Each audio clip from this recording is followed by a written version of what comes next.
విదేశీ పెట్టుబడులను రాబడతాం అసెంబ్లీలో సీఎం చంద్రబాబు నాయుడు ప్రకటన అన్నటువంటి చంద్రబాబు నాయుడు హైలైట్ చేశారు. లేకపోతే అదంతా ఐటీడీపీ పైశాచికమే.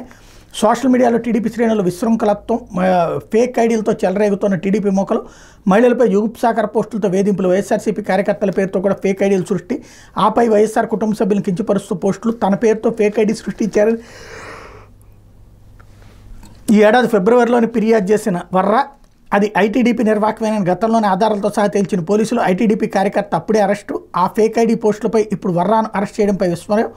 వర్రా రవీంద్రారెడ్డి పేరుతో జుగుప్సాకరంగా పోస్టులు పెట్టిన ఐటీడీపీ కార్యకర్త ఉదయ్ భూషణ్ని ఫిబ్రవరిలో అరెస్ట్ చేసినటువంటి పోలీసులకు సంబంధించినటువంటి ఫోటో కూడా ఇక్కడ హైలైట్ చేశారు. బాధితుడిని నిందితుడిగా మార్చే టీడీపీ పెద్దల కుట్రలకు కాకీల వత్తాసు, ఎంపీ అవినాష్ రెడ్డిని అక్రమ కేసులు ఇరికించే కుట్రలో భాగమే అన్నటువంటి వార్తని హైలైట్ చేశారు. అట్లాగే కొనసాగుతున్న ఫిర్యాదుల పరంపర, సినీ నటుడు పోసానపై పదుల సంఖ్యలో ఫిర్యాదులు, 2 సోషల్ మీడియా యాక్టివిస్టుల అరెస్టు, మరో 2 జైలుకి తరలించిన పోలీసులు, సజ్జల వారో సహా 3పై అట్రాసిటీ కేసు అన్నటువంటి వార్తని హైలైట్ చేశారు.